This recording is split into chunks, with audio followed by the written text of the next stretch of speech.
பின்பாய் தேவன் ஜெபத்துக்காக ஒரு காரியத்தை சொன்ன காரியங்களை சொன்ன விசேஷமாய் தேசத்தின் அடையாளங்களை கர்த்தர் மாற்றுவார். எழுதி வைத்திருக்கிறேன், அந்த செய்தி அங்கே யூடியூபிலும் இருக்கிறது. நான் சொன்னேன் தேசத்தின் அடையாளங்களை மாற்றுவார்.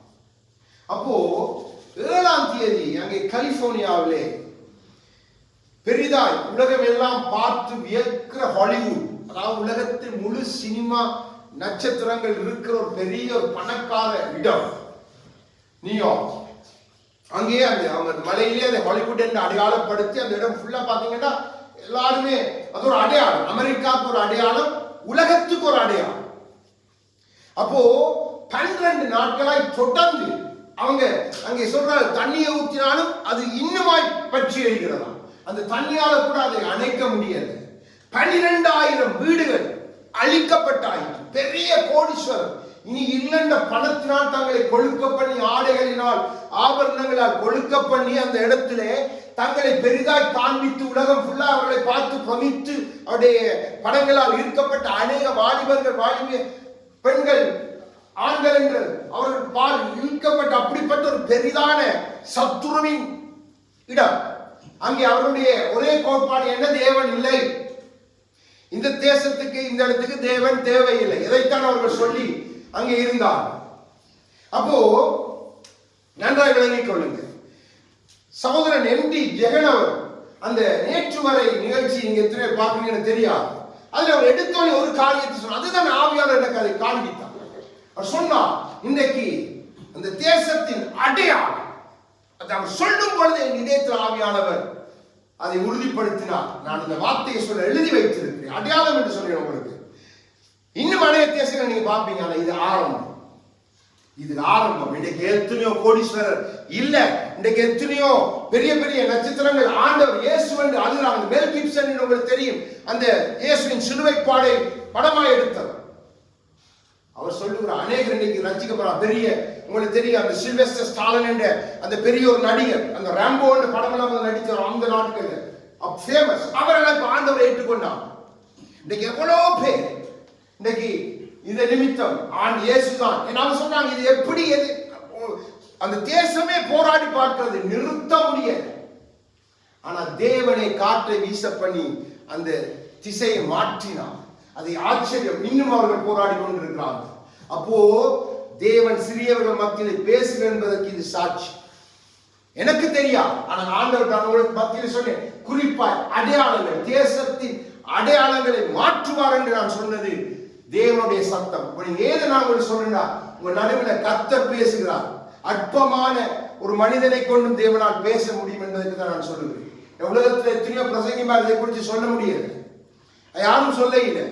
ஆனா இந்த அடையாளம் என்ற வார்த்தை ஆவியான இதயத்தில் போட்ட பொழுதுதான் ஆண்டவருடைய அந்த சத்தம் எப்படிப்பட்டது என்று நான் புரிந்து கொண்டேன். ஆகவே மிக கவனம் பிள்ளைகளே.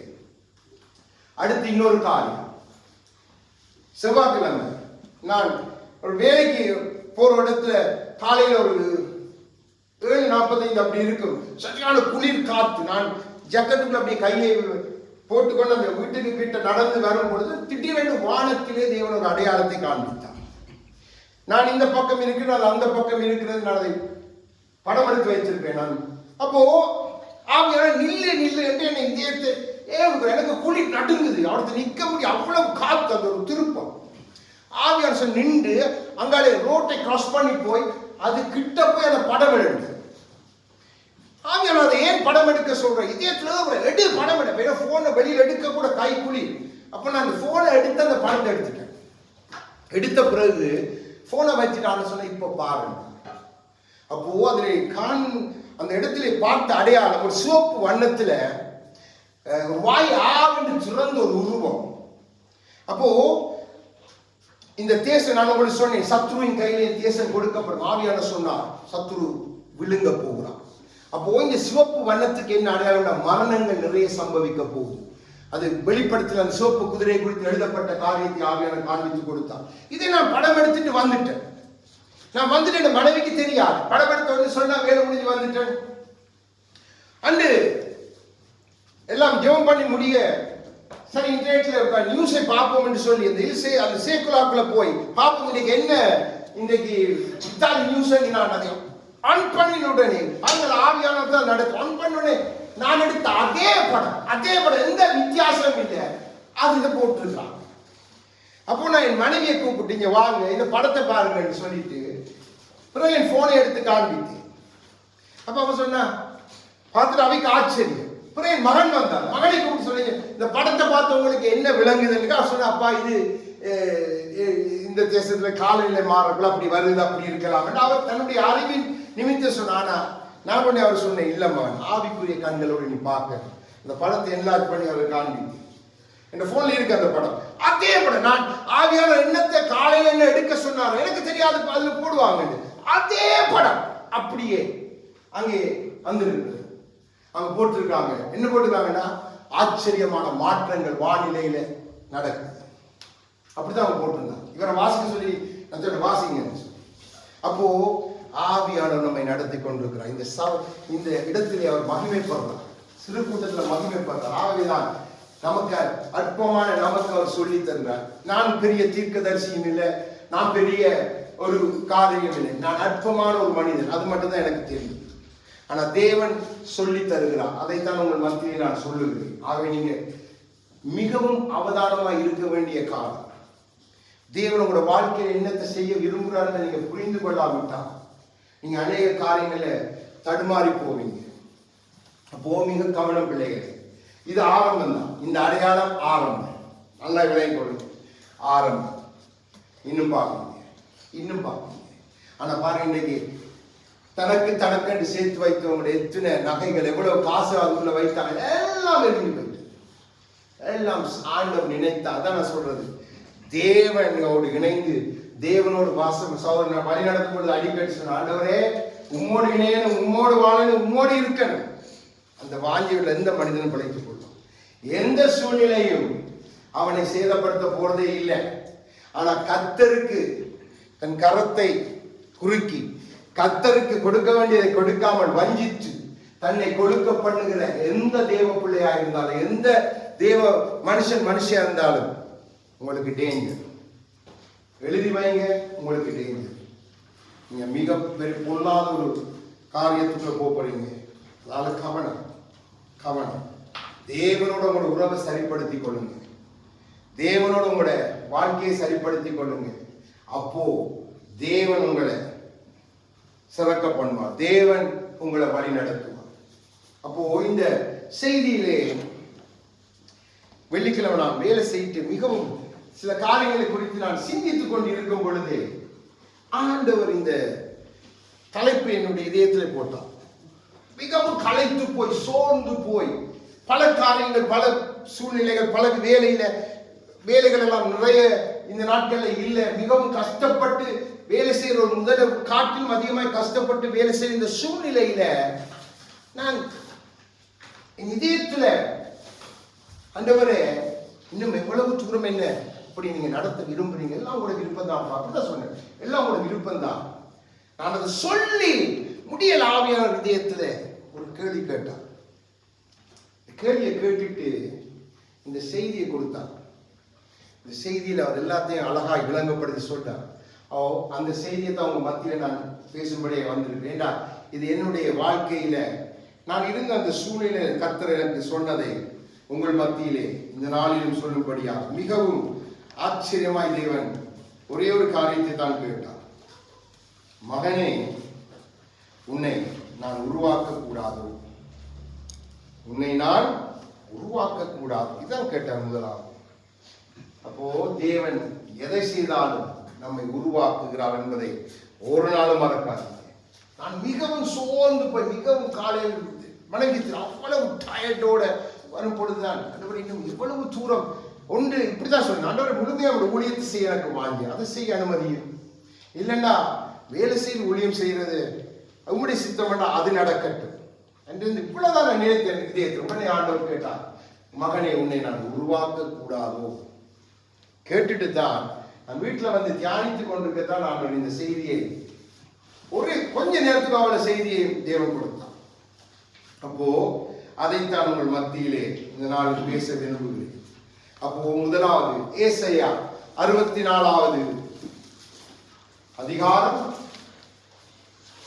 8வது வசனத்திலிருந்து நாங்கள் தொடங்க போறோம். வாசிச்சுட்டு நான் பிறகு இந்த செய்திக்குரிய காரியங்களை சொல்லுகிறேன். 870வது பக்கம், 64வது அதிகாரம், ஏசாயாவின் புத்தகம், 8வது வசனம். இப்போது கர்த்தாவே, நீர் எங்களுடைய பிதா, நாங்கள் களிமண், நீர் எங்களை உருவாக்குகிறவர், நாங்கள் அனைவரும் உமது கரத்தின் கிரியை. ஆமென். ஆண்டவர் சொன்னார், நான் குயவன். இதுதான் சொன்னார், நான் குயவன். குயவன் உருவாக்குகிறவர். அப்போ இந்த வசனத்தை காண்பித்துக் கொடுத்தார். எப்பொழுது? இப்பொழுது இப்பவும் அதே காரியம் நான் செய்கிறேன், ஆதியிலும் அதே காரியத்தை நான் தொடங்கினேன் என்று ஆண்டவர் சொன்னார். அப்போ இந்த இடத்துல பாருங்க, இப்பொழுதும் இந்த கர்த்தாவே என்று வருகிற அந்த வார்த்தை மிகவும் உன்னதமான ஒரு வார்த்தையை அங்கே எபிரேய பதத்திலே அந்த கர்த்தாவே என்ற வார்த்தைக்கு யாவே, யாவே பிதாவாகிய தேவனுக்கு யாவே. அப்போ அது ஆங்கிலத்திலே லார்ட் என்று எழுதியிருக்கிறார்கள், இங்கே நமக்கு கர்த்தாவே என்று எழுதியிருக்கிறார்கள்.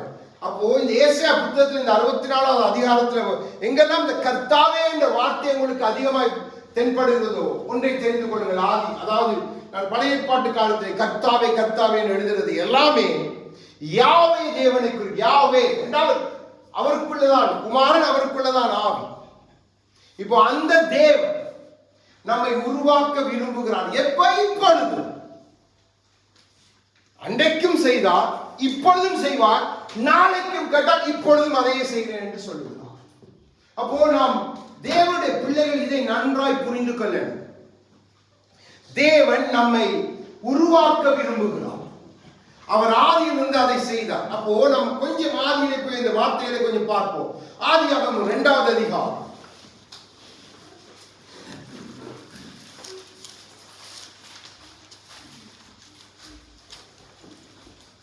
முதலாவது 5 வாசிங்க.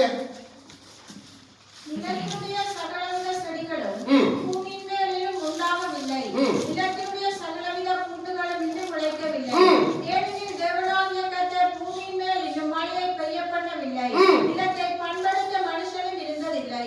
ஆமென். முதலாவது அங்கே யாராம்? தேவனாகிய கர்த்தர், யாவே தேவன்.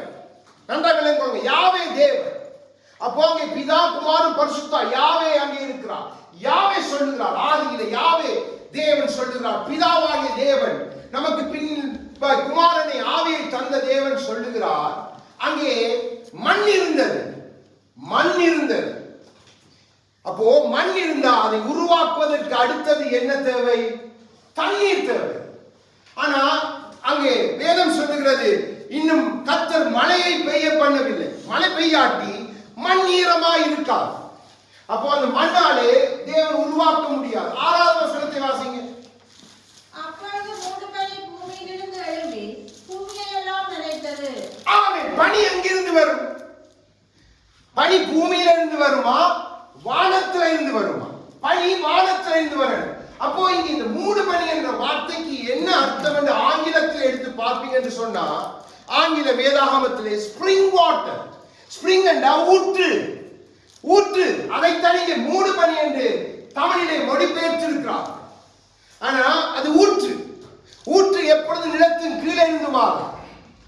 அப்போ அந்த ஊற்றை, அந்த ஸ்பிரிங் வாட்டர் ஊற்றையும் மண்ணையும் வைத்து ஆதியிலே முதலாவதாக தேவன் செய்தது மனிதனை உருவாக்கினார். வாசிங்க. தேவனாகிய கர்த்தர் மனுஷனை பூமியின் மண்ணினாலே உருவாக்கி ஜீவ சுவாசத்தை அவன் நாசியிலே ஊதினார், மனுஷன் ஜீவாத்மாவானான். ஆமென். யார் இதை செய்தது? யாவே தேவன். நம் வழிபடுகிற, நம் பாடி துதிக்கிற நம் கர்த்தராகிய தேவன் யாவே இதை செய்கிறார். ஆதியிலேயே அவர் செய்தது உருவாக்குகிறது. ஆதியிலே ஒரு மனிதனை உருவாக்கினால் அதற்கு அவர் பயன்படுத்தினது மண்ணும் தண்ணீர். நான் இதெல்லாம் நீங்க உங்களுக்கு நான் ஒரு அறிமுகமாய் சொல்லிக் கொண்டு வருகிறேன். அதன் பின்பாகத்தான் செய்தி. நான் இப்ப அறிமுகத்துக்கு நீங்க புரிந்து கொள்ளும்படியாக நான் உங்களுக்கு இதை சொல்லுகிறேன். அப்போ தேவன் ஆரம்பத்தில் இருந்தே ஒரு குயவனுடைய ஒரு வணைகிற தன்மையை அவரே தம் கரத்தால் செய்து, அவரே தம்முடைய சாயலின்படி தம்மை சாயலாய் உருவப்படுத்தி அங்கே மனிதனை வடிவமைக்கிறார். இதுதான் தேவன் ஆதியிலே செய்த பெரிதான ஒரு காரியம். இப்போ எரேமியாவுக்கு வரும்.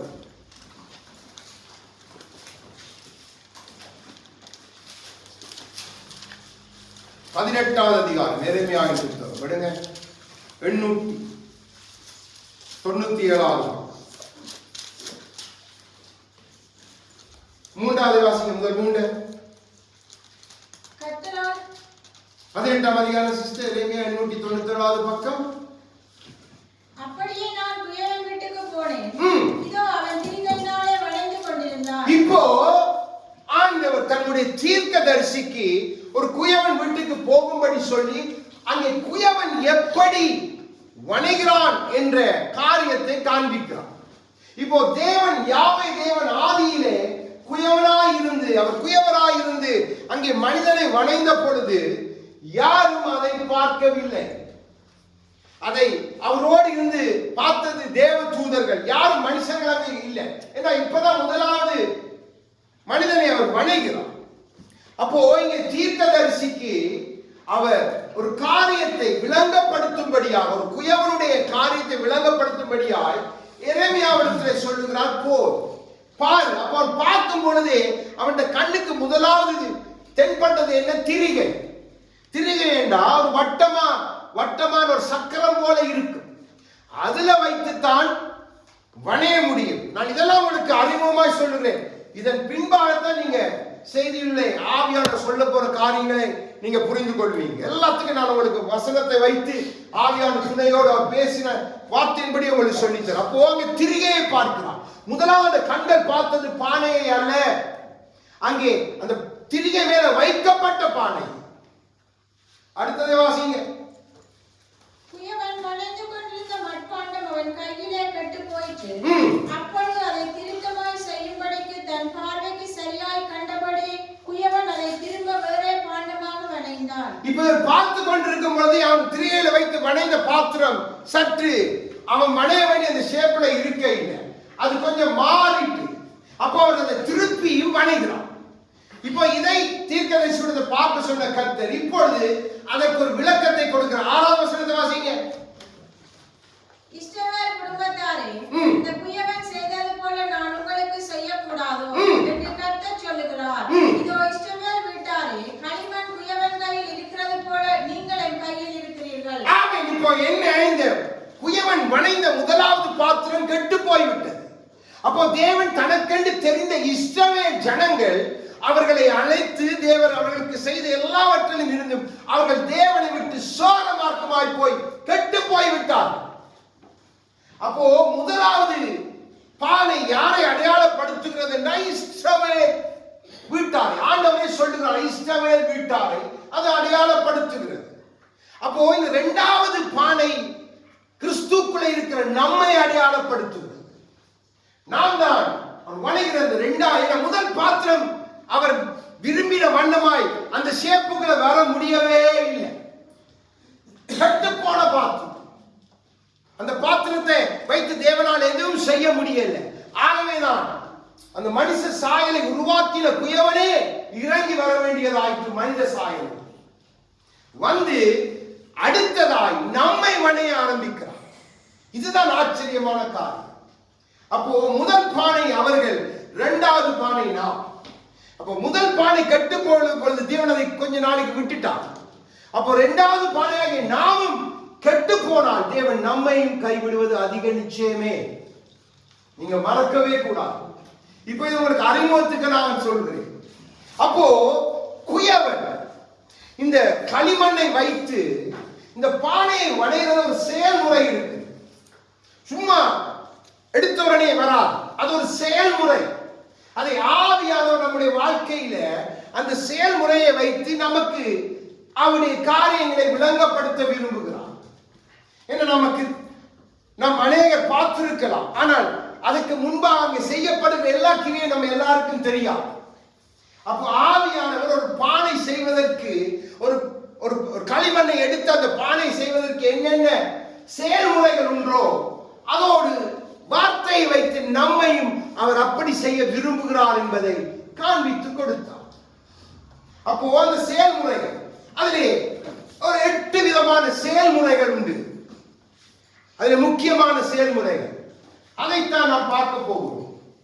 அப்போ முதலாவது, எல்லா மண்ணையும் கொண்டு நீங்க செய்ய முடியாது.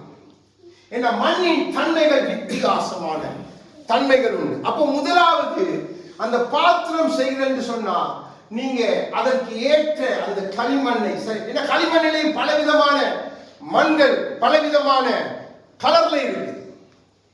அப்போ அந்த சரியான களிமண்ணை முதலாவது நீங்க தெரிந்தெடுக்கணும். அப்படி நாம் தெரிந்தெடுத்தால்தான் அப்போ அதை கொண்டு நாம் அந்த பாத்திரத்தை செய்ய முடியும். அப்போ அந்த களிமண்ணுடைய தன்மை எப்படி இருக்கணும் என்றா அது மென்மையாக இருக்கணும். முதலாவது அந்த மண்ணுடைய தன்மை மென்மையாக இருக்கணும். அப்போ தேவன் நம்முடைய வாழ்க்கையில முதலாவது அவர் நம்மை களிமண் என்று காண்கிறார், நம்மை அவர் தமக்கு தெரிந்து கொள்கிறார். அப்போ தேவன் நமக்குள்ளே காண்கிற காரியம் என்ன? அந்த மென்மையான தன்மை. அப்பதான் அவரால் நம்மை அவருடைய விருப்பத்துக்கு நாம் வணைய முடியும். இன்று நாம் கிறிஸ்துவுக்குள்ளே வந்திருக்கிறோம், நாம் அந்த தன்மையோடு தான் இருக்கிறோமா? அப்போ அதற்கு வேத வசனம் எப்படி நமக்கு ஆதாரம் காண்பிக்கிறது என்பதை அழகாய் பவுலை கொண்டு அங்கே அந்த மென்மைக்குரிய காரியத்தை தேவனே முதல் பானை ஏன் கெட்டு போயிற்று என்பதை அங்கே பவுலை கொண்டு எபிரேயர் 3வது அதிகாரம்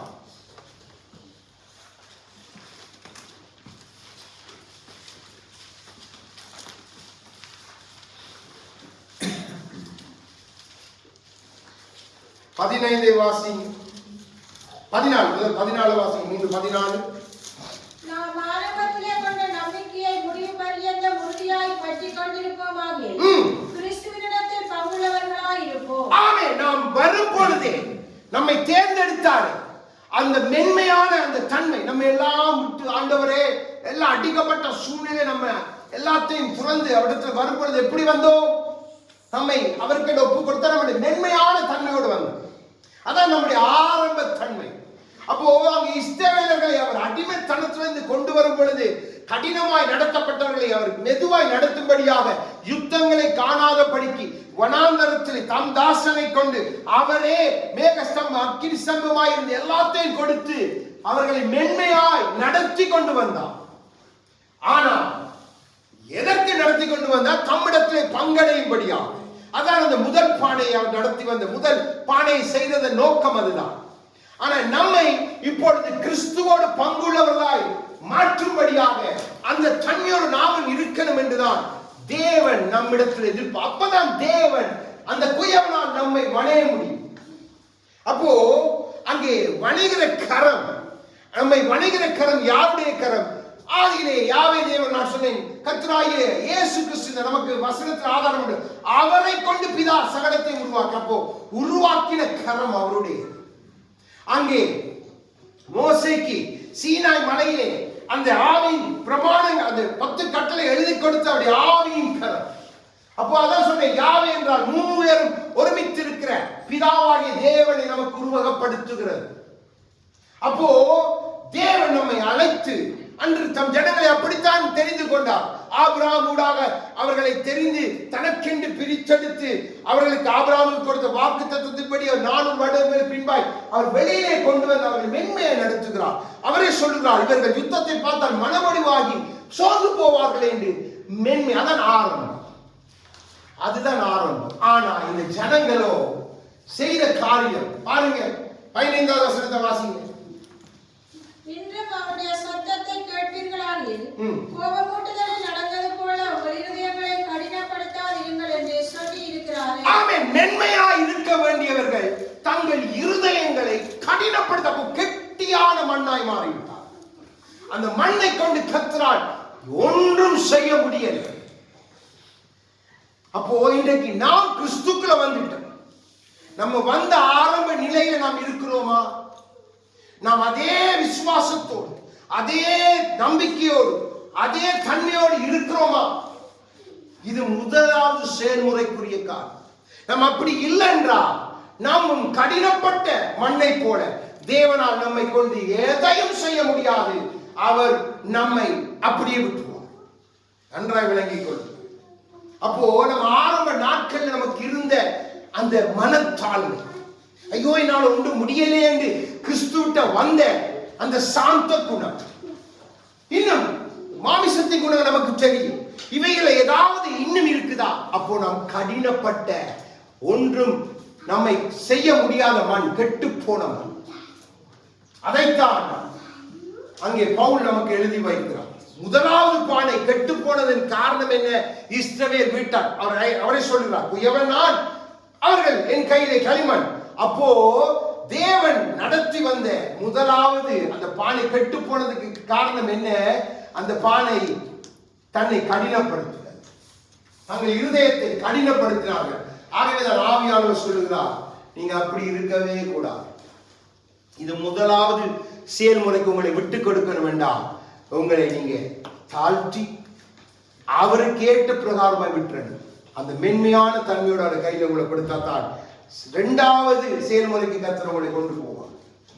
இரண்டாவது செயல்முறை, பானை செய்கிறவர்கள் என்ன செய்வாங்க என்று சொன்னா, அடுத்தது அந்த மண்ணினுடைய வளர்ச்சி தன்மையை பார்க்க.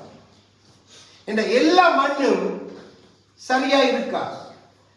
அப்போ அந்த மண்ணுக்குரிய வளர்ச்சி தன்மையை பார்க்கணும் என்று சொன்னா, முதலாவது என்ன செய்வாங்கடா, கொஞ்சம் தண்ணியை விட்டு அந்த மண்ணை பிசைந்து, நீங்க பார்க்கணும் அந்த பானை செய்வர்கள் எப்படி அந்த மண்ணை டெஸ்ட் பண்ணுவாங்கடா, அந்த மண்ணை பிசைந்து அழுத்தி பார்ப்பான், அமர்த்தி பார்ப்பான். அமர்த்தி பார்த்துத்தான் அந்த மண்ணுடைய தன்மையை அவர்கள் புரிந்து கொள்ள முடியும். ஓஹோ, இந்த மண் இது ஓகே. இன்றைக்கு லேப்ல கொண்டு போய் டெஸ்ட் பண்ணி பார்த்து செய்யறாங்க. அப்ப லேப்ல கொண்டு போனா அவங்க அந்த லேப்ல போட்டு அந்த மண்ணை டெஸ்ட் பண்ணி அதில் தண்ணியை பார்த்தா, அப்புறம் தண்ணியோட அதை மிக்ஸ் பண்ணி அதை எடுத்து பார்த்தோம், அதை இந்த இதில் வச்சு கம்ப்யூட்டர்ல வச்சு பார்த்து ரியலைஸ், ஓ இது செய்யலாம், இது எல்லாத்துக்கும் ஓகே, இதுல வளர்ச்சி இந்த மண்ணுடைய தன்மை நல்லா இருக்குதுன்னு அவர்கள் இப்பொழுது இந்த நாட்களே செய்யறாங்க. ஆதி நாட்களே அப்படி அல்ல. கொஞ்சம் தண்ணியை போட்டு அதை ஒரு உருண்டை மாதிரி பிடிச்சிட்டு அதை அழுத்தி பார்ப்பான். அது எவ்வளவு தூரம் அழுத்தம் கொடுக்குது, எவ்வளவு தூரம் அந்த மண்ணுடைய தன்மை நன்றாக இருக்கு. அதே மாதிரி தேவனும் நம்முடைய வளர்ச்சி தன்மையை பார்க்கிறதுக்கு தேவன் சோதனைகளை, சில பாடுகளை நமக்கு அனுமதிப்பார். அப்போ நீங்க அப்போஸ்தலர் புத்தகத்தை அது ஒரு காரியத்தை உங்களுக்கு காண்பித்துக் கொடுக்க, ஆரம்ப நாட்களில் தேவன் எப்படி அவர்களை சோதித்து பார்த்தார்கள், அப்படி நாமும் சோதிக்கப்படலாம். ஆனா நம்முடைய அந்த தன்மை எப்படி இருக்கணும் என்பதை தேவன் பார்க்கிறார். அப்போஸ்தலர் 5:41 எடுங்க. 5:41 168வது பக்கம் 41வது வசனத்தை வாசிங்க. 5வது அதிகாரம். அவருடைய நாமத்துக்காக தாங்கள் அவமானம் அடைவதற்கு பாத்திரமாக எண்ணப்பட்டபடியினால் சந்தோஷமாய் ஆலோசனை சங்கத்தை விட்டு புறப்பட்டு போய், இது பேதுருடைய வாழ்க்கையில, யோவானுடைய வாழ்க்கையில ஆரம்ப கட்டம். இப்பதான் வளர்ச்சி கிறிஸ்துக்குள்ள அவங்க கிறிஸ்துவோட இருந்து இப்ப கிறிஸ்து போயிட்டார், ஆவி நிறைவை பெற்று இப்பதான் பலம் அடைய போறாங்க. அந்த பலத்துக்கு ஆவியாக கொடுக்கப்பட்ட உடனே தேவனுடைய தன்மையை அவர்கள் உணரும்படியாக, நாம் அதை அறிந்து கொள்ளும்படியாக உடனடியாக அவர்களை கொண்டு அடித்தது சில அடிகள் தான், பெரிய சோதனை இல்லை. அங்கே கமாலியனை எழுப்பி விடுகிறார், அவன் அவர்கள் சார்பாக கலைக்கிறதையும் அங்கே காரியங்கள் சொல்றதையும் பின்பு அவர்கள் விடுதலையாக்கப்பட்டதையும் சந்தோஷமாக போய் மீண்டும் பிரசங்கம் பண்ணின காரியம். அப்போ நம்முடைய அடுத்த வளர்ச்சி தன்மை, நம்ம மென்மையை நம்மை விட்டு கொடுத்துட்டு நமக்கு வர்ற சோதனைகள், சின்ன சின்ன சோதனைகள், பாடுகள் வரும் பொழுதெல்லாம் நாம் எப்படி இருக்கிறோம், சில அழுத்தங்கள் வரும் பொழுது நாம் எப்படி இருக்கிறோம், அதை தேவன் பார்ப்பார். அப்போ நம்முடைய அதை வைத்துத்தான் நம்முடைய வளர்ச்சிக்கான நம்முடைய அடுத்த தன்மை, அடுத்த செயல்முறைக்கு நம்மை கர்த்தர் கொண்டு போக முடியும். அப்படித்தான் பேதுருக்கு பின்னால வந்ததெல்லாம் பெரிய பாடு. ஆரம்பத்தில் எல்லாம் ஒன்றுமே இல்லை, சாதாரணமாய் பின்பை பாருங்க, ஜெயில கொண்டு கொள்றதுக்கு பல பாடுகள் பேதுருக்கு. அப்போ அந்த ஆரம்ப தன்மை அதுலதான் இருக்கு காரியம். அந்த தன்மையில நீங்க சரியா இருந்தாதான் பின்னுக்கு தேவன் உங்களை எவ்வளவு தூரம் பாடுக்குள்ள போட்டு இடித்து சோதனைக்குள்ள கொண்டு போனாலும் நீங்க அந்த வளர்ச்சி வளர்ந்து கொண்டே போ. அப்போ அது இரண்டாவது செயல்முறை. குயவன் நம்மை இரண்டாவது செயல்முறை கொண்டு போன மாட்டான். ஆரம்பத்தில் சில டெஸ்டிங்க கொடுப்பார், சில இடங்களில் கையை வைப்பார், சில இடங்களில் நமக்கு அனுமதிப்பார் பாடுகள். அப்போ நம்முடைய தன்மை எப்படி இருக்கு, நம் மண் என்று தெரியும். மண் என்று மனிதனை அவரே நினைவு கூறுகிறார். அவரே சொல்ற, நீங்க களிமண் என்ற கையில இருக்கிறீங்க. அப்போ குயவன் அதைத்தான் நான் கேட்டார், மகனே நான் உன்னை வணைய கூடாதோ? அப்போ தேவன் நம்மை வணைந்து தனக்கு பிரியமான ஒரு ஒரு முடிவான ஒரு காரியத்துக்கு நேராக நடத்துறது நாம் புரிந்து கொள்ளணும் தேவ பிள்ளைகள். இன்றைக்கு அதை புரிந்து கொள்றீங்க. ஆரம்பத்தில் கொஞ்சம் வந்த உடனே நம்முடைய நிலைகள் எல்லாம் மாறி இதெல்லாம் மாறி அப்போ தேவனை நம்மை முன்னுக்கு எடுத்து செல்ல முடியாது. நம்ம 2வது செயல்முறைக்கு வந்துட்டு அப்படியே இருப்போம். என்ற மண்ணிட தன்மை சரியா இல்லை. அப்ப தேவன் அது வரைக்கும் நம்ம அதிலே விட்டுருவான். குயவன் அதிலே கூட விட்டுருவான். அதுக்கு பின்பு வேற மண் எடுத்து வளைந்து கொண்டு போயிட்டே இருக்கலாம். அது தன்னை விட்டு கொடுத்து போய்கொண்டே இருக்கு. இந்த கதை பாரு, முந்தினோர் முந்தினோர் போற காரணம் அதுதான். நம் சரியாய் அவருடைய செயல்முறைக்கு நம்ம விட்டு கொடுக்கிறது இல்லை. ஆதியிலிருந்தே மனிதன் அதை விட்டு கொடுக்க இல்லை. ஆகவேதான் குமாரனை அனுப்பி தம் குமாரனை கொண்டு கற்றுக் கொடுத்த குயவன். அப்போ நம்முடைய அடுத்த செயல்முறை என்ன? நம்மை பார்ப்பார். சில சோதனைகள் நம்ம பாருங்க. நம்ம அந்த சோதனை நேரங்கள்ல அப்படிப்பட்ட நேரம் நம்முடைய கிரியைகள் எப்படி இருந்துச்சு, நம்ம எப்படி செயல்பட்டோம். அப்போ நம்ம இன்னும் 2வது இதுல நிற்கிறோம். அப்ப நம்ம ஒரு முடிவான பாத்திரமே மாற நல்ல கொடுங்க. கிறிஸ்துக்களை முடிவான பாத்திரம் எப்படி இருக்கும் என்ற வரைக்கும் ஆவியானவர் கற்றுக் கொடுத்தான். உங்களுக்கு எல்லாத்தையும் சொல்லி தருவேன். இப்போ இது 2வது. இப்ப இந்த தன்மையை டெஸ்ட் பண்ணின பிறகு அந்த மண்ணையெல்லாம் சேர்த்து அடுத்து செய்ய வேண்டிய காரியம் பிசையணும். மண்ணை சரியா சேர்த்து பிசைந்து அதை வடிவா ஒரு ரவுண்டாக்கி எடுத்தா தான் அதை வைத்து மிச்ச காரியம் செய்ய.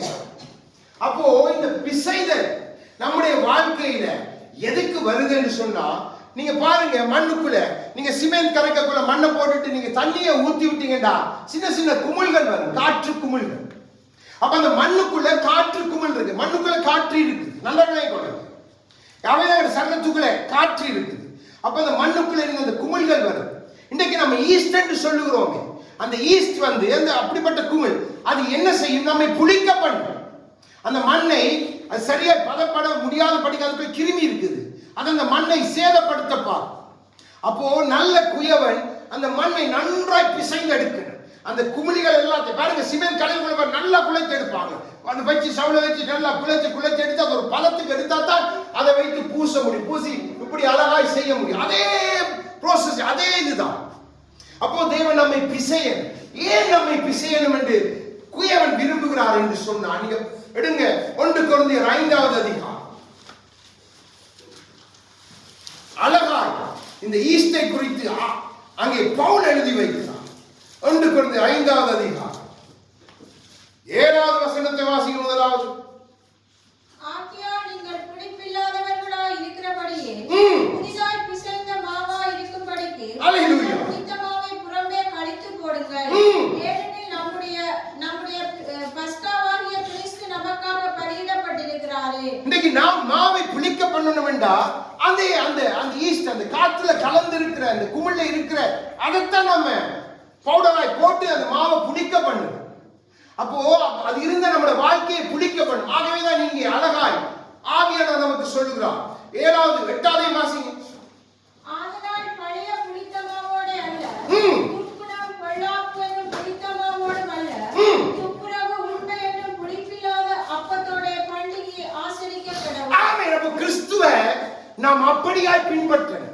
அப்போ நம்முடைய பிசைதலின் போது நமக்குள்ள இருக்கிற புளிப்பு, நமக்குள்ள இருக்கிற இந்த குணங்கள் இருக்கு, அதான் நம்மை கெடுக்கிற குமிழிகள், நம்மை சேதப்படுத்தி புளித்து போக பண்ணுகிற குணங்கள், கோபங்கள், பிராமைகள், துர்க்குணங்கள், பொல்லாப்புகள். நீங்க எதை சொல்லப்பட்ட 2, ஆனா நமக்கு அது மாமிசத்தின் கிரியைகள் நமக்கு தெரியும். இது நம்மை புளிக்க பண்ணும்.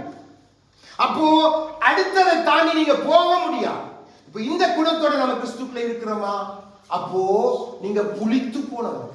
சரியாய் பிசைய நீங்க உங்களை விட்டு கொடுக்கையில உங்களை கொண்டு அடுத்த செயல்முறைக்கு குயவன் போக முடியும். நன்றாய் விளங்கிக் கொள்ளுங்க பிள்ளையே. தேவன் நமக்கு எல்லாத்தையும் அவர் ஓமைகளாய் பேசின அந்த ஓமைக்குள்ள ஒரு பயங்கரமான சத்தியத்தை வச்சிருப்பார். அதை சீசன்ல வந்து கேட்கும் பொழுது அவர்கள் கேட்டாங்க, ஆண்டவரே ஓமைகளாய் பேசுகிறீரே, ஆனா எங்களுக்கு மட்டும் அதை ஏன் வெளியேற மாட்டேன்? அவர் சொன்னார், உங்களுக்கு சொன்னாதான் நீங்க போய் மற்றவங்க சொல்லிடுவோம். நீங்க சீசன் ஸ்தானத்துக்கு ஆகவேதான் நமக்கு அதை தேவன் சொல்லி தருகிறார். நீங்க இதை போய் கற்றுக் கொடுக்க. அப்போ அடுத்தது பிசைய கொடுக்கணும். நம்ம அவர் நன்றா பிசைகளை போல நீங்க பார்க்க பல விதத்துல பிசைவாங்க. அந்த மண்ணை அதை பதப்படுத்தி எடுக்கிற அப்பதான் அது சரியான ஒரு வழி. அந்த குமிழ் இருந்தா செய்கிற பாத்திரம் ஒரு பக்கத்துல வீங்கி கொண்டு வந்துடும், ஒரு பக்கத்துல உள்ளுக்கு போயிடும், சரி வரா. அப்ப அதை நம்ம பயன்படுத்த, அது கெட்ட பாத்திரம். அதான் இஷ்டவேல் கெட்ட பாத்திரம். பாத்திரம் செய்து கொண்டு சும்மா வைக்கலாம், அது கெட்டு போடும், பயன்படுத்த முடியாது. ஆனா கிறிஸ்துவை அனுப்புவதன் நோக்கம் நாம் பயன்படணும், நம்மை சரிப்படுத்தணும். நாம் குயவன் நம்மை அடுத்த ஸ்டேஜுக்கு கொண்டு போறார். அதுதான் இங்கே பவுலை கொண்டு ஆண்டவர் சொல்லுகிறார், உங்களுடைய எல்லா குணத்தையும் விட்டுருங்க. வேண்டாத குணங்கள், வேண்டாத கள்ளத்தனங்கள், கபடங்கள், இதெல்லாம் புளித்து போக பண்ணும். உங்களுடைய கிறிஸ்தவ வாழ்க்கைய புளித்து போக பண்ணும். அப்போ நீங்க அந்த பண்டிகை நாள்ல, அந்த உயிர் தெழுகிற அந்த பண்டிகை நாள்ல கிறிஸ்துவ கொண்டாட உங்களால முடியாது. நீங்க மூன்றாவது நிற்பீங்க, இன்னும் நீங்க புளித்து போனவங்க. அது கெடுக்கும் என்று ஆண்டவரை சொல்றார், ஆவியாளர் எழுதி வைக்கிறார். அப்போ நமக்கு அது வேண்டாம். அடுத்ததாக அந்த மண்ணை பிசைந்து எடுத்தால்தான் அதை தூக்கி எங்க வைக்க முடியும்? அந்த திரிகை, அந்த நான் சொன்னேன் அந்த சக்கரை, அதுல வைக்கணும். அதுல எங்க வைக்கணும்? சைட்ல வைக்க முடியாது. அந்த சக்கரத்தினுடைய மைய பகுதியில நடுவுல வைக்கணும். நடுவுல வைத்தால்தான் அது அந்த குயவனால அதை வணைய முடியும். அது ஏன்? அதற்கு வசனம் ஆதாரமாய் நாம் பார்க்க போகிறது. எசேக்கியேல் எடுங்க, எசேக்கியேல் 5:5.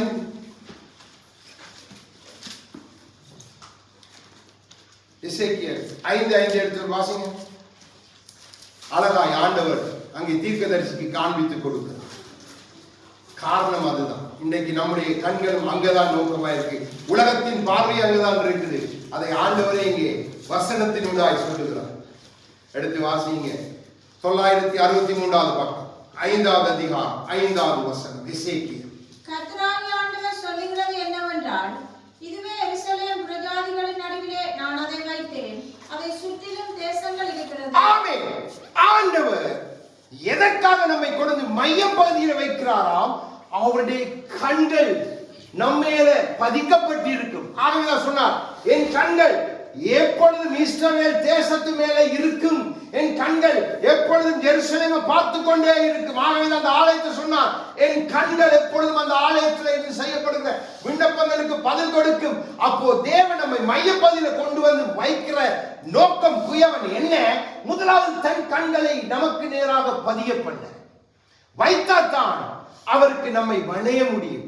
அப்போ அந்த மையப்பகுதிக்கு நாம் வந்துட்டோம் என்று சொன்னா நம்மை சுற்றி எல்லா கண்களும் பார்க்க வலிக்கிட்டு, ஓஹோ இவன் கிறிஸ்துக்குள்ள வந்துட்டான், கிறிஸ்துவுடைய பிள்ளை என்ற பார்வை நம்மை நோக்கி வந்துடும். அந்த உலகத்து பார்வையை நம்ம எப்படி பார்க்க வலிக்கிறோம் என்றா, ஓ இவன் கிறிஸ்தவன், கிறிஸ்துவுக்குரியவன் என்ற பார்வை. அப்படித்தான் எருசலேமை பார்க்கும்படி கர்த்தர் அதன் பார்வை கானான் தேசமாயிருந்த அந்த தேசத்தை மாற்றி இஸ்ரவேல் என்று பெயரிட்டு எருசலேமை மையப்பகுதியாய் வைத்த கர்த்தர் நம்மை எருசலேமை போல மையப்பகுதியாய் வைக்கிறார். கிறிஸ்து மையத்திலே இருந்தார். கிறிஸ்து மரித்த பொழுது இருதயத்தின் மையத்திலே இருந்தார், பூமியின் இருதயத்தில் மையப்பகுதியில் இருந்தார். அதே மாதிரி தான் தேவன் நம்மை தம்முடைய மையத்திலே நிலைநிறுத்தும்படியாக அந்த சக்கரத்துக்குள்ள நம்மை நடுவிலே கொண்டு வருகிறார். அப்ப இது இந்த சக்கரத்தை நாம் என்னென்று புரிந்து கொள்ள, முதலாவது இந்த சக்கரம், சக்கரம் என்றா என்ன, மையம் என்றா என்ன என்பதை நாம் புரிந்து கொண்டால்தான் நமக்கு தெரியும் என்னன்னு சொல்லி. அப்போ நீங்க வசனங்கள் எல்லாம் கிழக்க வாசித்த நேரமாய். அப்போ எசேக்கியேல முதலாவது அதிகாரத்துல தேவன் எசேக்கியேல் தீர்க்கதரிசிக்கு நீங்க வாசி பார்க்கலாம் 10 வசனங்கள்ல 4 சக்கரங்களை காட்டுகிறார். அப்போ ஆண்டவர் யோபின் இடத்துல சொல்கிறார், ஆண்டவரை நீர் தண்ணீர்களுக்கு மேலே சக்கர வட்டத்தை போட்டு வைத்திருக்கிறீர், கால சக்கரத்தை போட்டு. அப்போ இந்த சக்கரம் என்றது அவருடைய கால திட்டத்தை, அப்போ அந்த திரிகை என்ற வட்டம் அவருடைய திட்டத்துக்கு நம்மை கொண்டு வைக்கிறார். அதுதான் அந்த திரிகை, அந்த வட்டம், அந்த மையப்பகுதி, சென்டர் பாயிண்ட் என்ன? அந்த நடுவில் அவருடைய ஆவி, அவருடைய ஆவியானவர் தான் அவருடைய மையப்பகுதி இருந்து செயல்படுகிற நம்முடைய வாழ்க்கையில. அதற்காகத்தான் ஆவியானவரை கொடுத்தார். அப்ப அந்த சக்கரம் அது தேவ ஆவியானவருடைய அந்த திட்டத்தின் சக்கரத்துக்குள்ள நம்மை கொண்டு அவர் வைக்கிறார், அந்த மையப்பகுதியில வைக்கிறார். அதுதான் அவர் செய்கிற அடுத்த காரியம். அதுக்குள்ள வைத்தாத்தான் நம்மை அவர் வழிநடத்த.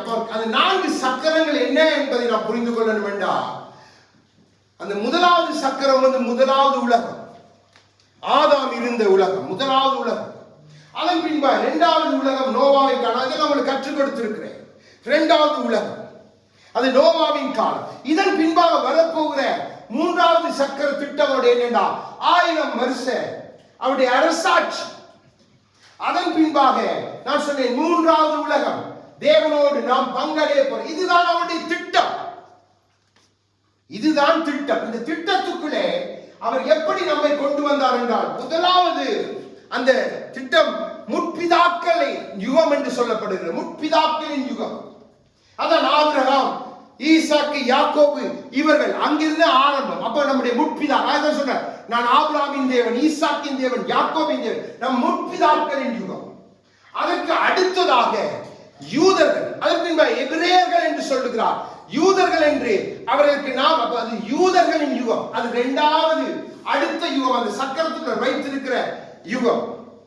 அந்த யூத யுகம் முடிந்து அடுத்தது அவர் வந்தது சுவிசேஷ யுகத்துக்குள்ள நம்மை அழைக்க. இது 3வது அந்த சக்கரத்தினுடைய அடுத்த யுகம். பாருங்க, நீ காலங்களை யுகம் யுகம் என்று சொல்லுவாங்க. கால காலமா அது யுகம் என்று சொல்றது. அப்போ இன்றைக்கு அந்த வார்த்தை அதிகமாக பயன்படுத்துகிறது இல்லை. யுகம் என்று சொன்னால் காலங்களை வேறுபடுத்தி காண்பிக்கிறதுக்கு 1ஆம் யுகம் 2ஆம் யுகம் என்று பேசுவார். அநேகமாக இந்து ஜனங்கள் மத்தியிலே யுகம் என்று சொல்லி நாம் கேள்விப்பட்டு இருக்கிறோம். அதன் பின்பாக கடைசியாக நம்மை கொண்டு அவர் வைக்க போறது தம்மோடு. அப்போ இந்த சக்கரத்துக்குள்ள அந்த மையப்பகுதிக்குள்ள அவர் வைத்திருக்கிறது, இதுதான் அவருடைய திட்டம். அப்போ நல்ல குயவன் நம்மை எதற்கு கொண்டு நடுவில் வைத்து நம்மை மையப்படுத்துகிறார் என்றால், நம்முடைய வாழ்க்கையில அவர் செய்ய இருக்கிற அந்த திட்டத்துக்குள்ள நானும் நீங்களும் வரணும். அப்ப இந்த திட்டத்தை விட்டுட்டு ஓடி போனவர்கள் அநேகம், இந்த திட்டத்துக்கு எதிர்த்து நின்றவர்களும் அநேகம் நமக்கு தெரியும். அப்போ தேவன் நம்மை அதுக்குள்ள கொண்டு வருகிறார். அப்போ அந்த சக்கரத்தின் மையத்தில் வைத்து, அந்த திட்டத்துக்குள்ள வைத்து கிறிஸ்துவை நமக்கு மையமாய் மாற்றி நம்மை கிறிஸ்துவோடு தம்முடைய ஆவியை கொண்டு இணைத்து இப்போ நம்ம மேல பார்வை வைத்து நம்மை பார்க்கிற கர்த்தர். அதான் பக்தன் சொன்ன, ஆண்டவரே நீ தூரத்திலிருந்தும் என் நினைவுகளை அறிகின்ற அவருடைய பார்வை மேலே இருக்கு. அப்பதாகவேதான் அவர் அறிகிறார். வேற எங்க இருந்தா இப்படி இருந்தா அவருடைய முழு பார்வை நம்ம மேலே இருக்குது, தன் ஜனத்து மேலே இருக்குது, நம்மை நம்பி இருக்குது. ஒரு நாள் மறக்கக்கூடாது. அப்போ இது அடுத்த கட்டம். இதுல நம்ம கொண்டு வச்சாத்தான் அடுத்தது அதை வடிவமைக்கிறது, அதை உருவகப்படுத்துறது, இல்லாட்டி அதுக்கு ஒரு ஷேப்பை கொடுக்கிறது. அது தேவன் அடுத்ததால் குயவன் செய்கிற அடுத்த காலம். அப்போ அந்த வடிவமைக்கும் பொழுது அது எப்படி இருக்கணும் என்று சொன்னால், அந்த செய்யப்பட்ட அந்த மண் முழுவதுமாய் அர்ப்பணிக்கப்பட்டதா இருக்கு. அதாவது எடுத்து வைத்தால் அப்படியே முதலாவது அர்ப்பணிப்பு, அதை எடுத்து வைக்கிறது, அது அர்ப்பணிப்பை காட்டுறது. பாருங்க, தேவன் சொல்ல, இது எனக்கு எடுத்து இது வைங்க, அவருடைய அர்ப்பணிப்பை அடையாளப்படுத்துற. பாருங்க, இன்றைக்கு அப்போஸ்தலருக்கு அர்ப்பணிப்புக்கு அடையாளமா இங்கே சமூக தப்பங்களை தேவன் குறிப்பிட்டு காட்டுற. அப்படி பல காரியங்களை அவர் மோசையூடாக அங்கே லேவி ராமத்தில் பலதை எழுதி வைக்கிறார். அப்போ அது அர்ப்பணிப்பை குறிக்கிறது. அது சரியாக அர்ப்பணிக்கப்பட்டால்தான் அதை வடிவமைக்க வேண்டாம். அது இவ்வளவு துக்குளையும் கடந்து தன்னை அர்ப்பணித்தபடியால தான் இப்ப வந்து மையப்பாதையில் இருக்குது. இப்ப கிறிஸ்துக்குள்ள வந்து நம்ம இருக்கிறோம், நாம் அர்ப்பணித்து வந்திருக்கிறோம். அப்போ அந்த அர்ப்பணிப்பை அவர் வடிவமைக்க விரும்புகிறார். ஆகவேதான் ரோமர் 9:20-21 எடுத்து வாசிங்க. ரோமர் 9ஆம் அதிகாரம். இப்போ தேவன் கேட்கிறார், அர்ப்பணிக்கப்பட்டிருக்கிறோமா என்பதை பார்க்கும்படியாக 9:20-217 பக்கம் புதிய ஏற்பாடு 20-21 வாசிங்க. அப்படியானால் மனுஷனே, தேவனோடு எதிர்த்து தர்க்கிக்கிற நீ யார்? உருவாக்கப்பட்ட வஸ்து உருவாக்கினவரை நோக்கி நீ என்னை ஏன் இப்படி உண்டாக்கினாய் என்று சொல்லலாமா? விதியிட்ட ஒரே களிமண்ணினாலே குயவன் ஒரு பாத்திரத்தை கனமான காரியத்துக்கும் ஒரு பாத்திரத்தை கனவீனமான காரியத்துக்கும் பண்ணுகிறதற்கு மண்ணின் மேல் அவனுக்கு அதிகாரம் இல்லையோ? ஆமென். அப்போ குயவன் முதலாவது நம்முடைய குயவன் நம்மை பார்த்து கேட்கிறது என்ன? இப்ப உன்னை நான் இந்த இதுக்கு கொண்டு வந்து இப்ப என்னுடைய சித்தத்தை செய்ய எனக்கு அது இப்போ உன்னை எப்படி நான் வடிவமைக்க வேண்டும் என்பது என்னுடைய சித்தம். உன்னை சிறிய பாத்திரமாய் வைத்து நான் உன்னை வடிவமைத்து நான் உன்னை பயன்படுத்தலாம், இல்லை உன்னை பெரிய பாத்திரமாய் வைத்து நான் நடத்தலாம். நீ ஏன் இந்த சூழ்நிலையில வந்து இன்னைக்கு அநேக கேள்வி கேட்டு தேவனை விட்டு போகிற சூழ்நிலை, அநேகருடைய வாழ்க்கை தடுமாறி போயிருக்குது. இதை ஏசாயா அழகாய் சொல்லுகிறார். ஏசாயா 29வது அதிகாரம் எடுங்க, இதே காரியத்தை ஏசாயா அங்கே சொல்லுகிறார், அழகாய் சொல்லுகிறார். 29:16 எடுத்து வாசிங்க. ஏசாயா புத்தகம் 29வது அதிகாரம் 16வது வசனம். நீங்கள் எவ்வளவு மாறுபாடுள்ளவர்கள், குயவன் களிமண்ணுக்கு சமானமாக எண்ணப்படலாமோ? உண்டாக்கப்பட்டது தன்னை உண்டாக்கினவரை குறித்து அவர் என்னை உண்டாக்கினதில்லை என்றும், உருவாக்கப்பட்டது தன்னை உருவாக்கினவரை குறித்து அவருக்கு புத்தி இல்லை என்றும் சொல்ல தகுமோ? எப்படி நாம் தேவனை புத்தி இல்லாதவர் என்று சொல்லலாம்? இப்ப ஏன் நமக்கு பிரச்சனை வரும் பொழுது நாம் ஆண்டவரே ஏன் என்று கேட்கும் பொழுதே நாம் அவரை புத்தி இல்லாதவர் என்று சொல்லுகிறோம். நன்றாக விளங்கிக் கொள்ளுங்கள். ஏன் எனக்கு பிரச்சனை, ஏன் எனக்கு இது நடக்கல, ஏன் நீ எனக்கு இதை கொடுக்கல, ஏன் இதை நீ செய்யலண்டா, அப்போ குயவனை பார்த்து கேள்வி கேட்கிற களிமண். குயவன் ஒரு நோக்கத்தோடு வைத்திருக்கிறான், எப்படி அதை வடிவமைக்க வேண்டும் என்று வைத்திருக்கிறான். இப்போ நம்ம கேட்கும் பொழுதே இப்படி ஏன் என்று கேட்கும் பொழுதே ஆண்டவர் நமக்கு புத்தி இருக்கா, உமக்கு மூளை இருக்கா? நம்மை அறியாமலே நம்மை கேட்க பண்ணுகிறான் சத்ரு. கவனம், ஒரு நாள் நீங்க அதுக்கு போக கூடாது. ஆண்டவர் நமக்கு சொல்லி இருக்கிறான், வாக்கு பண்ணி இருக்கிறான், உங்களை தொடுகிறேன், கண்ணின் மணியை தொடுகிறான். கண்ணின் மணி உள்ளுக்கு இருக்கு, கண்ணுக்குள்ள கண் இமைக்குள்ள இருக்கிறதா கண்ணின் மணி. அதை யாரும் தொட முடியுமா? அப்போ இந்த வாக்கு தத்தத்தின்படி நமக்கு வாக்கு பண்ணினவரை பார்த்து, அந்த குயவனை பார்த்து நான் களிமண், நான் கேட்கலாம், ஏன் ஆண்டவர் எனக்கு பிரச்சனை, ஏன் தரல, ஏன் இவங்க செய்யல, அவனுக்கு செய்கிறீர எனக்கு செய்யலையே. பாத்தீங்களா எவ்வளவு மாறுபாடா நம்ம நடக்க வலிக்கிறோம் என்று சொல்லி. அப்போ நாம் குயவரை பார்த்து கேள்வி கேட்கிற களிமண். நம்முடைய வாழ்க்கை அப்படி இருந்தா அவரால் நம்ம வடிவமைக்க முடியும். அவர் திட்டம் பண்ணியிருப்பார், குயவன் திட்டம் பண்ணியிருப்பார். ஓஹோ, இந்த பாத்திரத்தை நான் சிறிதாய் அழகாய் வடிவமைக்க போகிறேன், இந்த பாத்திரத்தை சற்று பெரிதாய் வடிவமைக்க போகிறேன், இந்த பாத்திரத்தை சற்று தட்டையாய் வடிவமைக்க, அது அவருடைய சித்தம். அதான் சொல்றது. ஒருவரை பார்த்து ஒருவர் நீங்க இருக்கிறதுக்கு அப்படியெல்லாம் ஏன் ஆண்டவரே அவருக்கு அதை கொடுத்துக்கிறீங்க, அப்படி ஆசீர்வதிக்கிறீங்க, ஏன் என்ன ஆசீர்வதிக்கல, ஏன் எனக்கு தர கேட்காதீங்க.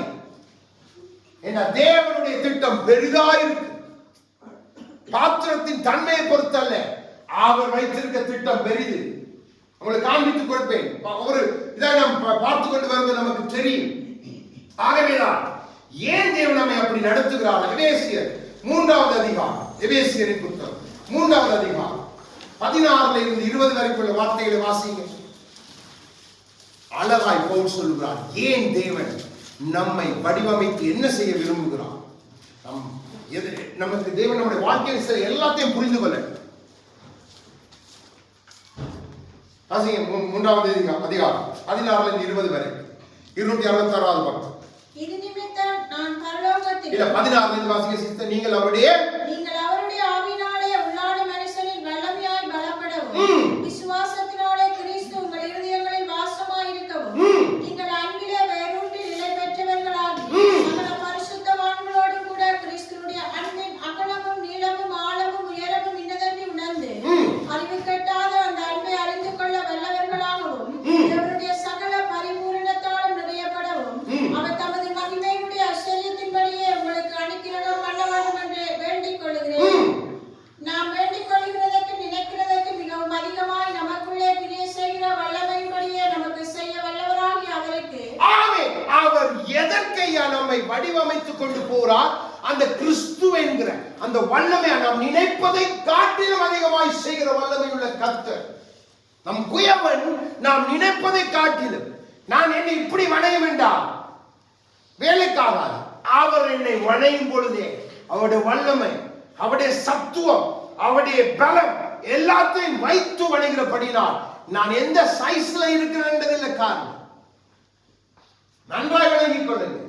ஆகவேதான் சொன்னார், யோவான் ஸ்நானகனை காட்டிலும் சிறியவன் பரலோக ராஜ்யத்தில் பெரியவனாயிருப்பான்.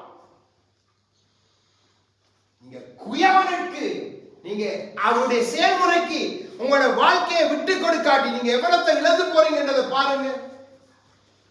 ஆகவேதான் ஏனாண்டவர் அவருக்கு கூட அப்படி விஷயம் என்ன கேட்காதீங்க. உங்களுக்கு கொடுத்ததை வைத்து கர்த்தர் பெரிய காரியம் செய்யும்.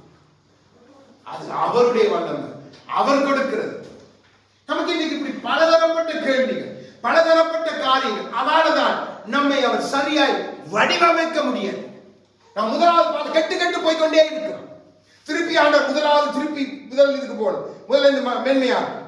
அப்போ அதுதான் உங்களை அவர் கொண்டு வருகிற ஒவ்வொரு செயல்முறைக்கு நீங்க விட்டு கொடுத்தா தான் அடுத்தடுத்த கட்டத்தில் கொண்டு போய் அவர் உங்களை முடிவிலே எங்கே கொண்டு போய் நிறுத்துவார் என்பதை நீங்கள் புரிந்து கொள்ள. அப்போ தேவன் நம்மை நடத்தி கொண்டிருக்கிற வழி. ரோமர் 5:3 வாசிங்க. பவுல் அதை இன்னொரு விதமாய் சொல்லுகிறார். அது மாத்திரமல்ல, உபத்திரவம் பொறுமையையும், பொறுமை பரீட்சையையும், பரீட்சை நம்பிக்கையை உண்டாக்குறது என்று நாங்கள் அறிந்து உபத்திரவங்களிலேயும் மேன்மை பாராட்டுகிறோம். ஆமென், ஆமென், ஆமென், ஆமென். இதுதான் நம்ம விட்டு கொடுக்கிற அடுத்த செயல்முறைக்கு. அப்போ அவர் வடிவமைக்கும் பொழுதெல்லாம் நமக்கு வரும், கொஞ்சம் தட்ட வேண்டி வரும். சில நேரம் பாருங்க, நீங்க ஒரு மரத்துண்டை வச்சு தட்டுவாங்க, இல்லைன்னா சில கம்பியை வைத்து இப்படி டிசைன் பல விதத்துல ஒரு பாத்திரம் வணையப்படும். சும்மா வச்சு இப்படி தூக்கி போட்டு வைக்கிறது இல்லை. பாத்திரம் நம்ம கையில ஒரு பாத்திரம் வந்து கொடுக்கப்படும். இன்னைக்கு பல டிசைன் ஒவ்வொரு விதத்துல அந்த பாத்திரத்தை வணையறதுக்கு பின்பா இருந்த செயல்முறைகள் நீங்க புரிஞ்சு கொள்ளணும். அப்படிதான் ஒவ்வொரு கிறிஸ்தவனுடைய வாழ்க்கையில், ஒவ்வொரு கிறிஸ்தவனுடைய வாழ்க்கையில் இதை நம்ம புரிந்து கொள்ளாதபடியால் தான் குயவனோடு நமக்கு சண்டை. நம்ம குயவன் கையில களிமண்ணா நம்ம கொடுத்திருக்கிறோமா உருவாக்க, இல்லைன்னா உம்மட சித்தம் இல்லை, எந்த சித்தம். நான் வந்ததும் போலாம், என் மையத்தில் என்ன வச்சதும் போலாம். ஆனா இதுக்கு மேல நான் எந்த விருப்பத்தை செய்வேன். இந்த சக்கரம், இந்த திட்டம் எல்லாம் எனக்கு சரி வராது. என்னுடைய திட்டம் உலகத்துல நான் இப்படி இருக்கேன், என்னுடைய திட்டம் உலகத்துல என்ன பெரியவனா காட்டு. ஆனா பவுல் சொல்லுகிறார், அவருக்குள்ள நம்ம மேன்மை பாராட்டு. அதுக்குத்தான் நம்மை வடிவமைக்கிறார் ஆண்டவர். அப்போ நம்முடைய மேன்மை இன்னைக்கு எப்படி வந்துட்டு, நம்மகிட்ட இருக்கிற பணம், நம்மகிட்ட இருக்கிற சொத்து, நம்மகிட்ட இருக்கிற காரியம், நம்மளோட படிப்பு, நம்மளோட ஞானம், நம்மளோட அறிவு, நம்மளோட பேச்சு திறமை, இதுதான் இன்னைக்கு உலகத்தின் மேன்மை. ஆனா கிறிஸ்துக்குள்ள இருக்கிற அதற்கென்று வடிவமைக்கப்பட்டு கொண்டிருக்க பாத்திரம் கிறிஸ்துவே மேன்மையா இருக்கணும். அதுதான் சாலிட் பாத்திரம். அது சின்னனா இருந்தாலும் பெருசா இருந்தாலும் அந்த பாத்திரத்துக்குரிய தன்மையே வித்தியாசம். அப்படி நீங்க உங்களை விட்டு கொடுத்தாத்தான் தேவன் உங்களை 2 Corinthians 3:18 எடுத்து வாசிங்க. அதை வாசிட்டு அடுத்த இருப்போம். கொஞ்சம் நேரம் போனாலும் பரவாயில்லை, கற்ற சமுத்திரம் கற்றுக்கொள்ள கொஞ்சம் இன்னொரு 20-15 நிமிஷத்துல முடிச்சிருக்கோம். நாம் எல்லாரும் திறந்த முகமாய் கர்த்தருடைய மகிமையை கண்ணாடியிலே காண்கிறது போல கண்டு, ஆவியாய் இருக்கிற கர்த்தரால் அந்த சாயலாகத்தானே மகிமையின் மேல் மகிமை அடைந்து மறுமுகமாக்கப்படுகிறோம். ஆமென். இதுதான் அந்த வடிவமைக்கிற அந்த தன்மை. நம்ம மகிமைக்கு நேராக, அந்த சாயலுக்கு நேராக வடிவமைக்க விரும்புகிறோம். ஆனா நம்ம என்ன சொல்றோம், இந்த பக்கம் கொஞ்சம் அப்படி தள்ளிட்டு போக பார்க்கிறோம், இந்த பக்கம் தள்ளிட்டு போக பார்க்கிறோம். ஏண்டா புளித்து போயிருக்கிறோம். கெடுக்கிற பாத்திரங்களாய் நாம் இருக்கவே கூடாது. அதான் தேவன் தம்மை குயவனாய் அடையாளப்படுத்தி பேசுகிறார்.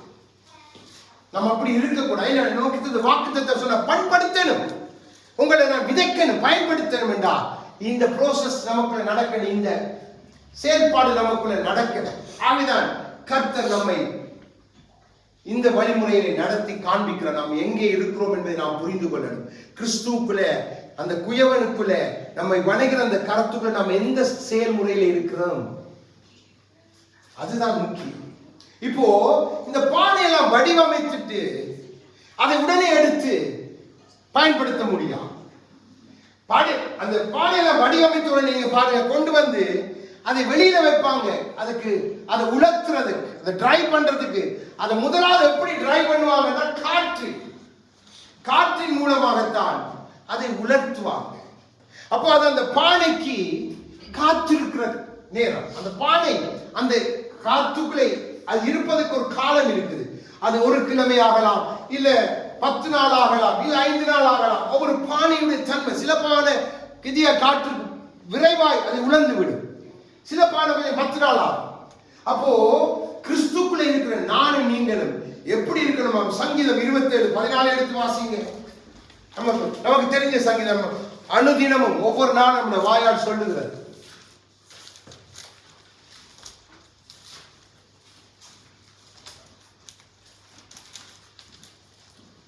கர்த்தருக்கு காத்திரு, அவர் இதயத்தை ஸ்திரப்படுத்துவார். மனதாயிருந்து கர்த்தருக்கே காத்திரு. ஆமென். தேவன் அந்த உலகத்துல டைம் என்னண்டா நம்ம எதற்கு குயவன் அந்த டைமுக்கு விடுறாருண்டா அவருக்கு நம்ம காத்திருக்க நம்ம ஒப்பு கொடுக்கிறது. அப்போ நம்முடைய இருதயம் அங்கே ஸ்திரப்படும், அந்த பானை உறுதிப்படும். அந்த காற்று பிடிக்க பிடிக்க பிடிக்க அந்த பானையோட உறுதித்தன்மை அதிகரித்து கொண்டே இருக்கு. இப்போ அது அதிகரித்த ஏசாயா நமக்கு தெரிந்த வசனம் எடுத்து வாசிங்க. 40 ஏசாயா 40 கடைசி வசனம் 31.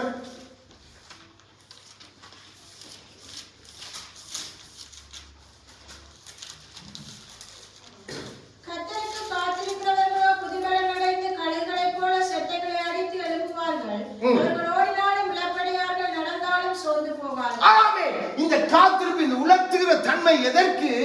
நாம் இப்படியா இருக்கணும், அவருக்கென்று எழும்பி பறக்கணும், சோர்வடையாமல் தோத்து போகாமல் போகணும் என்றுதான் இந்த தன்மைக்குள்ளே குயவன் நம்மை கொண்டு வருகிறான். நாம் இந்த தன்மைக்குள்ளே இருந்து நம்மை விழுத்திட்டு ஓடுறவர்களா இருக்கிறோம். பலன் அடைகிறது இல்லை, காத்திருக்கிறது இல்லை. நமக்கு உடனே வரும், இன்றைக்கு கேட்டா இன்றைக்கு வரும், இப்ப வரும். நம்ம காசை கொடுத்து ஒரு காரியத்தை உடனே வேண்டி அதை அனுபவிக்கிறது போல நம் கிறிஸ்துக்குள்ள வந்து அதே செய்யும். எனக்கு இப்பதான் இப்பதான் இப்பதான் நம்ம காத்திருக்கிறது இல்லை. அப்போ தேவன் நம்மை உலர்த்துகிறார், அந்த பானையை உலர்த்துகிறார் என்றால் நம்மை ஸ்திரப்படுத்துகிறார், நம்மை பலம் கொள்ள செய்கிறார். நீ கழுகை போல பறக்க போகிறார். அப்போ அதுக்கு அந்த ப்ரோசஸிங், அந்த செயல்முறை அவசியமே. இல்லைன்னா அந்த பானை உறுதியற்றது. ஒரு இதன்று உடைஞ்சு பாருங்க, சில பானை விழுந்து உடனே உடைஞ்சிடும். அப்படி உடைகிற பாத்திரம் நீங்க இருக்கக்கூடாதுதான் தேவன் அந்த காத்திருப்புகளை நம்மை நடத்துகிறார், அந்த குயவன் நம்மை நடத்துகிறார். அப்போ இதெல்லாம் அந்த அந்த காத்திலே உலர்த்தப்பட்ட பிறகு அந்த பானையை எடுத்து தேவன் தீக்குள்ளே போடுவார். குயவன் அதை தீக்குள்ளே வைப்பார். ஏன் அதை தீயில வைக்க வேண்டும்? அதற்கு வேத வசனத்தின் ஆதாரம் 1 பேதுரு 1 அதிகாரம் 6 எடுத்து வாசிங்க. தேவன் நம்மை தீக்குள்ளே எதற்கு போடுகிறார்? தீ என்றால் என்ன? அங்கே பேதுரு அழகாய் சொல்லுகிறார். 1 பேதுரு 1 அதிகாரம் 5 வாசிங்க. கடைசி காலத்திலே 1 பேதுரு 1:6 வாசிங்க. இதிலே நீங்கள் மிகவும் சந்தோஷப்படுகிறீர்கள். என்றாலும் துன்பப்பட வேண்டியது அவசியமானதால் இப்பொழுது கொஞ்ச காலம் பலவிதமான சோதனைகளினாலே துக்கப்படுகிறீர்கள்.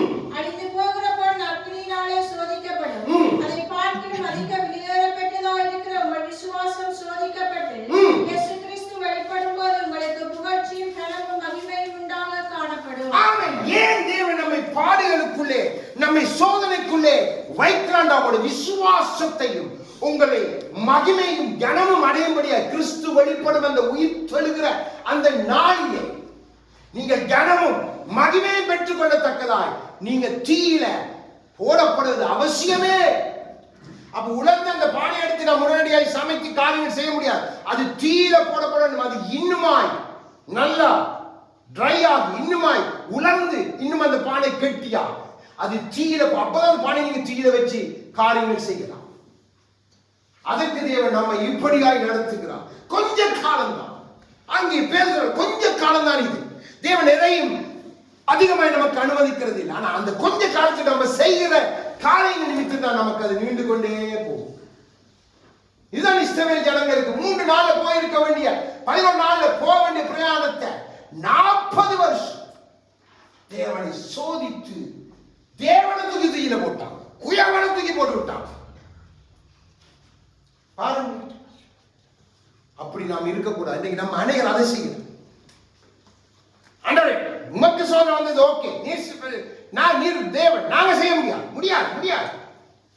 அப்படி எத்தனை பேர் பின்னுக்கு போறோம். அப்போ தேவன் நம்மை அடுத்த இது கொண்டு போக முடியாது, அங்கே விட்டுருவான். அதுல இருந்து நீ மீண்டு வரணும். உன் விசுவாசம் தேவனை கொடுத்திருக்கிற அவருடைய பலத்தால் நீ வரணும் என்றுதான் தேவன் எதிர்பார்க்கிறார்.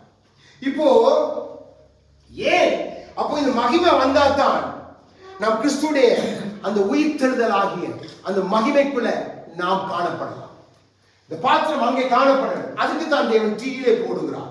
அந்த தீயிலே போட்டு அந்த பாத்திரத்தை வெளியில் எடுத்த பிறகு அதுக்கு ஒரு விதமான ஒரு கலவை, அதை அதை மெழுகு பூசுவாங்க. மெழுகு பூசி அதை கொஞ்சம் இன்னும் மெருகூட்டுவாங்க. ஏண்டா வேற வேற இதுகள் போய் அந்த பானைக்குள்ள இதென்றாம அதை அழகாய் பூசி விடுவாங்க. பூசுதல், பானை பூசுதல் சொல்லுவாங்க. பானையை பூசுதல். அப்போ அது ஏன் 2 தீமோத்தேயு 2வது அதிகாரம் 20-21 வாசிங்க. ஆண்டவரை அங்கே பவுலை கொண்டு எழுதுகிறார்.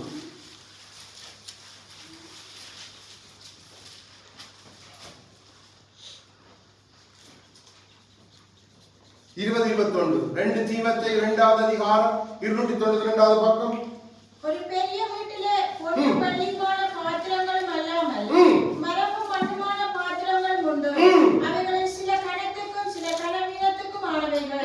ஆகையால் ஒருவன் இவைகளை விட்டு சுத்திகரித்துக் கொண்டால் அவன் பரிசுத்தமாக்கப்பட்டதும் அவனுக்கு உபயோகமானதும் எந்த நற்கிரியைக்கும் ஆயத்தமாக்கப்பட்டதுமான கணத்துக்குரிய பாத்திரமாய் இருப்பான். தேவன் எப்படி நம்மை மெருகூட்ட விரும்புகிறார்? நம்மை பரிசுத்தத்தில் அவர் மேல் இருக்கிற அந்த விசுவாசத்தின் உண்மை தன்மையில் நம்மை மெருகூட்ட விரும்புகிறார். அப்போ அந்த இதுக்குள்ள நம்மளை குயவன் கொண்டு வைக்க முடியும். பெரிய வீடு, பெரிய வீடு, பரலோகம், பெரிய ராஜ்யம். அதுக்கு நம்ம கொண்டு ஒவ்வொரு விதமான டிசைன்ல பாத்திரமா வச்சுக்கிறோம். ஒவ்வொரு வெள்ளி நம்மை ஒரு பாத்திரமா வைத்திருக்கிறோம்.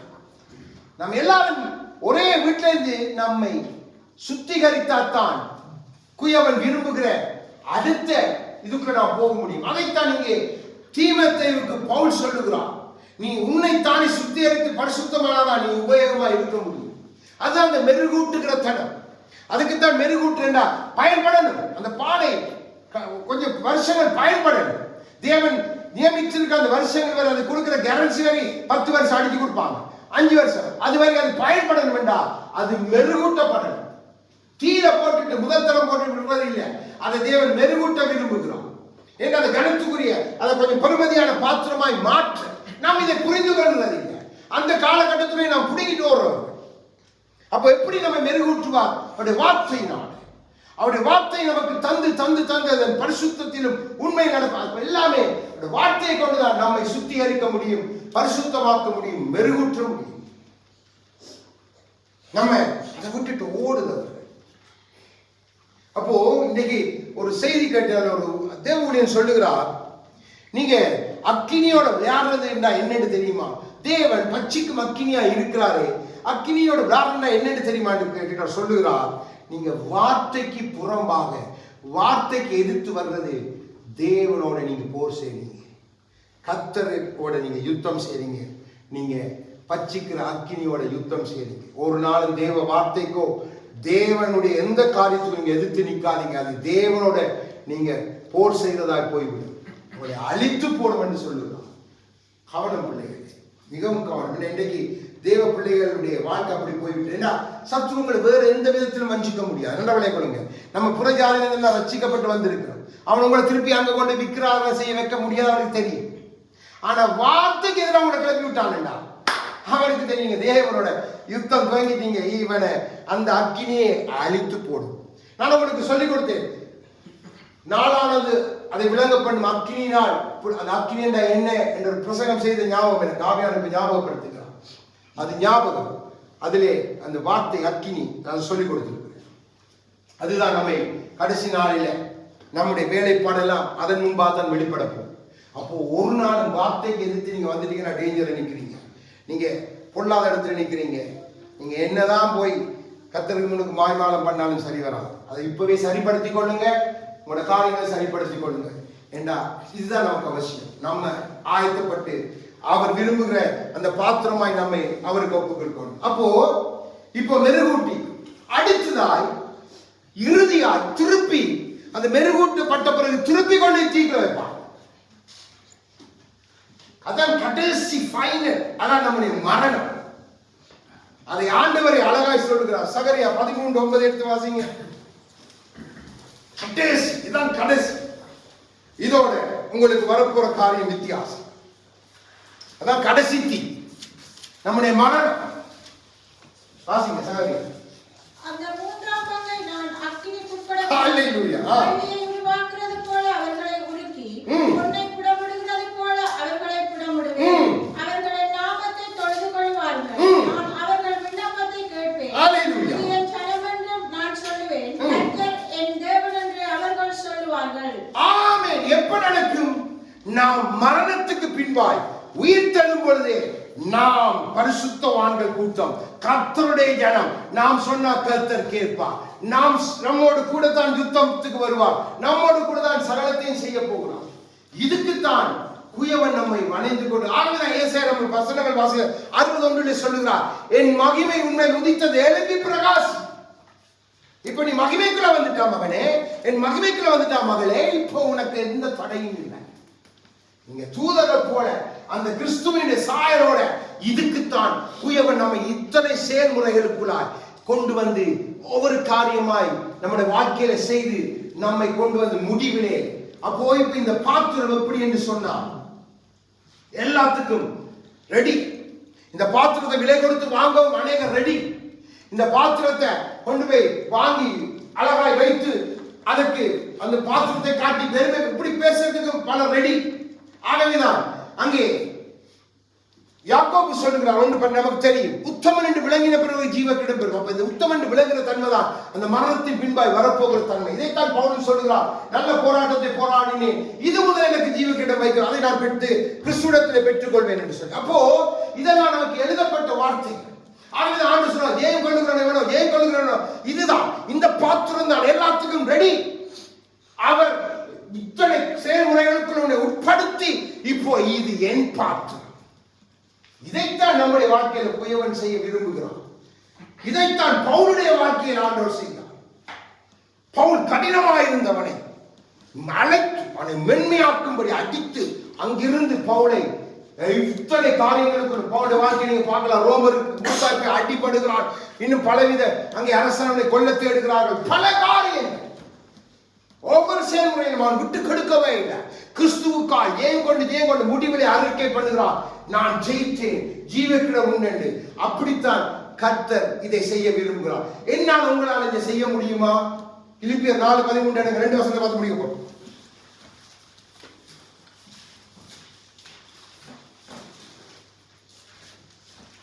அவருடைய அப்போஸ்தலர் சொல்ற காரியம்.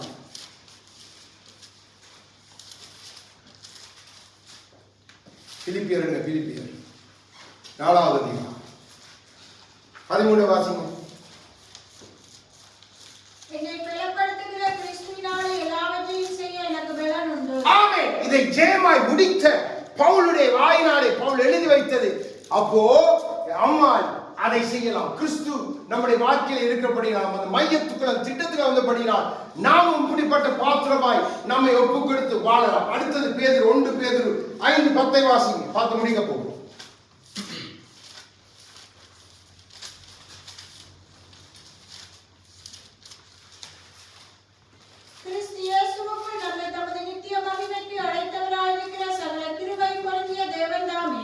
கொஞ்ச காலம் பாடலுவிக்கிற உங்களை சீர்படுத்தி ஸ்திரப்படுத்தி பலப்படுத்தி நிலைநிறுத்துவாராக.